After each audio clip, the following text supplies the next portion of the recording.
Hi guys, welcome to my YouTube channel. In this video, today we will talk about personal finance for freelancers and self-employed individuals. Building a freelance career requires multiple skills. One that's often overlooked is how to manage your personal finances as a freelancer. Working for yourself has huge advantages. Nowadays, it usually means you can work remotely, which alone is an enormous benefit for most people. The more challenging aspects of working remotely as a freelancer can include irregular income, complicated budgeting, taking care of accounting, taxes, health insurance, freelance contracts, and retirement planning all by yourself. You'll need to plan these things out carefully and stay aware of your personal finances at all times if you want to keep up. To make that a little easier, we've prepared 7 budgeting and personal finance tips that every freelancer working remotely should know. This is personal finance for freelancers. 1. Start with a budget. Budget can be a scary word if you've never had one before. If you're a freelancer, a budget will have to become a regular part of your life. That's because unpredictable cash flow is one of the basic realities of freelancing. You're not going to be getting the same paycheck every 2 weeks, and you'll need to learn to even out the highs and the lows. A budget will help you do that. Personal finance for freelancers starts with a budget. At the core, budgeting is simply a matter of making sure your expenses fit neatly within your income. That's a simple concept, but it's not always easy to pull off. Learning the basics of budgeting is one of the first steps towards secure personal finance for freelancers.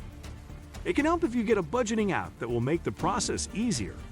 There are free solutions like Mint that are pretty basic, but will help you set up and better manage your finances. If you're looking for a budgeting app that's more comprehensive, check out YNAB. You need a budget. It will cost $11.99 per month, or $84 on an annual basis. But it may be some of the best money you'll spend. YAB claims the typical user saves $6,000 per year. 2. Separate business and personal expenses. Keeping track of business-related expenses can be a real nightmare if they're mixed in with your personal expenses. Using either a dedicated business credit card or bank account will help you keep expenses separate. A business bank account has the added advantage that it can also be the account where you deposit business-related income. Having both income and expenses running through a single bank account can make tax preparation much easier. If you need more help managing your income and expenses, you can take advantage of one of the many accounting software programs for small businesses. Popular programs like QuickBooks and FreshBooks can provide professional-level accounting capabilities. 3. Build a well-stocked emergency fund. Personal finance for freelancers can be like a roller coaster. No matter how carefully you budget your income and expenses, there will be times when funds will be running low. You'll face times when income is high, and others when it may not come in at all. Think of it as an occupational hazard or simply an occupational reality. Build an emergency fund to protect your lifestyle. The best way to prepare for this inevitable outcome is by creating a dedicated emergency fund. It may be difficult to do this when you're first starting out, so you'll need to be realistic. A good initial goal may be to have living expenses equal to 30 days in your emergency fund. Eventually, you'll want to build that up to the recommended 90 to 180 days. The best way to do that is to stay on budget even when your income is high, so you can put the extra income into your emergency fund. That will make sure it's there during the lean periods when you'll need to make withdrawals. Your emergency fund should be held in a safe and easily accessible account, even if it doesn't pay much interest. A savings or money market account with a local or online bank is a good choice. 4. Diversify your income sources. One of the most fundamental differences between an employee and a freelancer is that the employee usually relies on a single source of predictable income, while a freelancer relies on many. The more income sources you have, the more stable your cash flow will be. That will help to avoid the ups and downs that create the need to tap your emergency fund when income dips. You'll know your business is a success when the money coming into your account exceeds the money going out on a regular basis. Finding new sources of income is a core element of self-employment.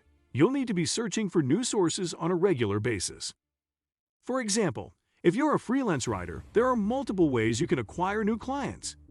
2 of the most popular are participating in referral networks and sending out pitch letters to prospective clients. As a freelance writer myself, I can tell you this needs to be your standard operating procedure. 5. Find affordable health insurance.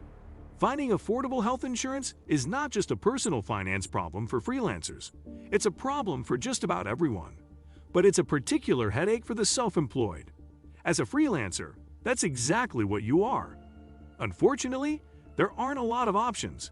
The most cost-effective way to get insured is if your spouse has coverage through his or her employer that can cover you both. If you're not married or if your spouse doesn't have coverage either, you'll need to get your own health insurance plan. In the US, you can check prices for plans available through healthcare.gov. I ran a sample scenario of a 30-year-old single female living in the Atlanta metropolitan area with an annual income of $40,000. The plan below, a silver plan offered by Kaiser Permanent, carries a premium of about $330 per month.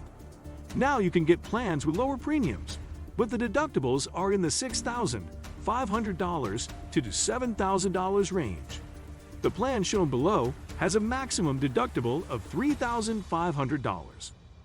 6. Build your own retirement plan. Freelancers won't have an employer-sponsored 401k or pension plan. You'll still want to retire someday, and that will only happen if you prepare for it.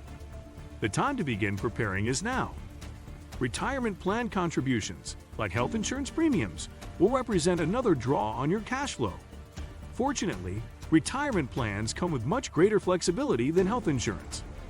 7. Don't forget Uncle Sam. Taxes are inevitable, but if you have a conventional job, much of the work will be done for you. Your employer will withhold payments and send you a W-2 form with much of the information you'll need to file. Taxes are a little more complicated for freelancers. What do you think of our video? Let me know in the comment section below. Before you go, please hit the like button and subscribe to my channel. Thanks for watching.